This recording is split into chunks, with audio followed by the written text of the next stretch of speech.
প্রেমিক প্রেমিকা অনেক আনকমন নাম দিয়ে নাম্বার সেভ করে রাখে। অনেক যুবক আছে প্রেমিকার নাম্বার ইমাম সাহেব লিখে সেভ করে রাখে যাতে আব্বা আম্মার কাছে ধরা না খায়। মিথ্যা বলছি? আমি যখন গাজীপুরে থাকতাম, আমার খুব কাছের মুসল্লির একজন ছেলে 5 ওয়াক্ত নামাজ পড়ে আমার সঙ্গে সময় কাটায়, কিন্তু গোপনে গোপনে প্রেম করে। কি করে? গোপনে গোপনে প্রেম করে। প্রেমিকার নাম্বার সুন্দর করে ইমাম সাহেব লেখা সেভ করে রাখছে। প্রেমিকা যখন ফোন দেয় তার মা বাবার সামনে আসলেও মা বাবা নিয়ে আগায় দেয়, ইমাম সাহেব কল দিছে। আমার ছেলে কত ভালো, ইমাম সাহেবের সঙ্গে থাকে। আছে না নাই? হযরতে মুসা কালিমুল্লাহ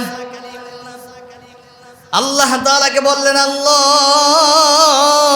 এমন একটা কালিমা আমাকে শিখাই দিবেন, এমন একটা দোয়া আমাকে শিখাই দিবেন যেটা পৃথিবীর আর কেউ জানে না। আমি গোপন সংকেত গোপনে কথা বলবো, গোপনে রাখবো, যে কালিমার ফজিলত থাকবে অনেক বেশি। আল্লাহ রাব্বুল আলামিন হযরতে মুসা কালিমুল্লাহকে বলে, মুসা তুমি বেশি বেশি বলবা লা ইলাহা ইল্লাল্লাহ, লা ইলাহা ইল্লাল্লাহ, লা ইলাহা। আল্লাহ রাব্বুল আলামিন হযরতে মুসা কালিমুল্লাহকে শিখালেন, না মুসা এই তাওহীদের কালিমা তুমি বেশি বেশি পড়বা, এটা আমি আল্লাহ তাআলার খুব পছন্দের, খুব ভালোবাসার। হযরতে মুসা কালিমুল্লাহ আল্লাহকে ডাক দেয়া বলে, আল্লাহ এই কালিমা দিয়েই তো আপনি পৃথিবী সাজালেন, এই কালিমা দিয়ে তো আপনাকে হযরতে আদম সফিউল্লাহ ডেকেছেন, এই কালিমা দিয়ে নূহ পয়গম্বর আপনাকে ডেকেছেন, এই পয়গম্বর দিয়ে ঈসা রূহুল্লাহ ডেকেছেন, এই কালিমা দিয়ে হযরতে ইব্রাহিম খলিলুল্লাহ আপনাকে ডাকলেন, এই কালিমা দিয়ে ইসমাঈল যাবিহুল্লাহ আপনাকে ডাকলেন। এটা তো কমন কালিমা। ওয়াল্লাহ এমন কোনো আনকমন কালিমা নাই যেটা আমাকে শিখাবেন, যেটা আমি ছাড়া আর কেউ জানে না। এবার রব্বুল আলামিন হযরতে মুসা কালিমুল্লাহকে বলে, ও মুসা শুনো শুনো, তুমি জানো এই কালিমার কত ফজিলত, এই কালিমার কত ফজিলত।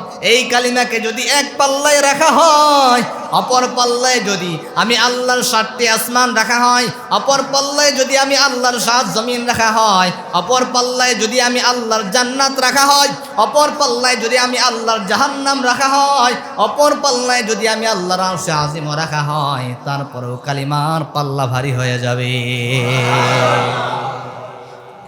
এই জন্য আল্লাহ রাব্বুল আলামিন ইমানদারদেরকে মোহাব্বত করে ভালোবেসে ইমানদার বলে ডাক দিলেন, আর একটা গোপন আমল শিখাই দিলেন।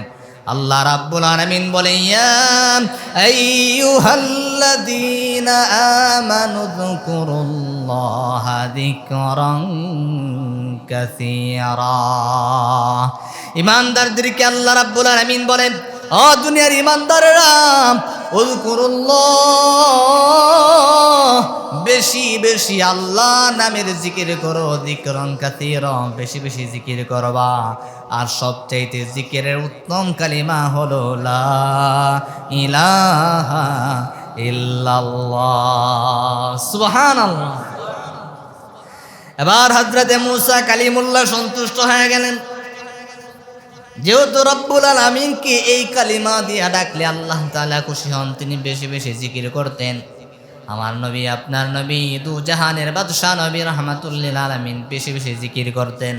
এই জন্য রাসূল সাল্লাল্লাহু আলাইহি ওয়াসাল্লাম বলছেন, কেন আল্লাহ তাআলার কাছে বেশি পছন্দের, কেন আল্লাহ তাআলার কাছে বেশি ফজিলতের, কেন আরশে আযীমের চাইতেও দামি, কেন আসমান জমিনের চাইতেও দামি?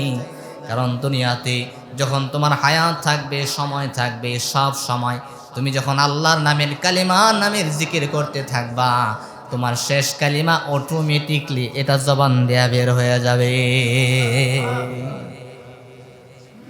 দেখবেন আপনি যদি হঠাৎ করে উষ্টা খান, হঠাৎ করে আপনার সামনে একটা ভয়ঙ্কর কিছু ভেসে ওঠে, কেউ বলে ও মামা, ও মা গো, ও বাবা গো, আবার কেউ বলে ইন্না লিল্লাহ, ঠিক কিনা? দুইজনেই কিন্তু ভয় পেয়ে বলল, কেউ বলে ইন্না লিল্লাহ, কেউ বলে ও আল্লাহ, কেউ বলে ও মা গো, ও বাবা গো। পার্থক্য আছে না নাই? যখন আপনি সারা জীবন কালিমার তালকিন করতে থাকবেন, কালিমার জিকির করতে থাকবেন, আপনার জবানের মধ্যে লেগেই থাকবে লা ইলাহা ইল্লাল্লাহ। শেষ সময় শয়তান আপনাকে ধোঁকা দিতে আসবে, আর আপনি যখন জবান দিয়ে আল্লাহর নামের জিকির করতে থাকবেন, জিকিরের এই মজলিসে আল্লাহ রাব্বুল আলামিন আসমান থেকে রহমতের ফেরেশতা নাজিল করে দিবেন, আর ফেরেশতা যেখানে উপস্থিত থাকবে সেখানে শয়তানের কোনো স্থান নাই।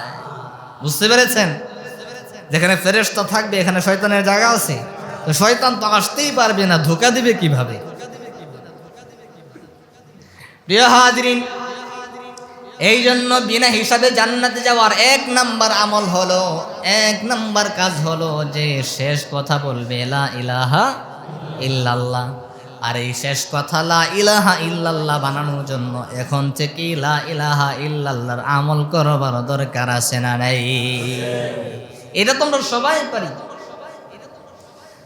আপনি ব্যবসা করেন, আপনি কাজ করেন, চাকরি করেন, আপনার হাত কাজ করছে, কিন্তু আপনার জবান অবসর আছে, জবান দিয়ে আপনি কালিমার জিকির করতে থাকেন, লা ইলাহা ইল্লাল্লাহ, লা ইলাহা ইল্লাল্লাহ, লা ইলাহা ইল্লাল্লাহ। এই কালিমার মধ্যে মধু আছে না নাই? একটা গান 1 বার শুনলে, 2 বার শুনলে ভালো লাগে, 3 বার শুনলে ভালো লাগে, 4 বার আর ভালো লাগে না। কিন্তু আল্লাহর নামের কালিমা সেই ছোটকাল থেকে শুনিয়ে আসছেন, মক্তবে যাওয়া থেকে আপনাকে পড়ানো হলো কালিমাতুত তাইয়্যিবা লা ইলাহা ইল্লাল্লাহ। আপনি সব সময় কালিমার জিকির শোনেন, সব সময় কালিমার কথা শোনেন, কিন্তু আজও পর্যন্ত কি এই জিকিরের মধ্যে বিরক্তির ভাব আসছে নাকি?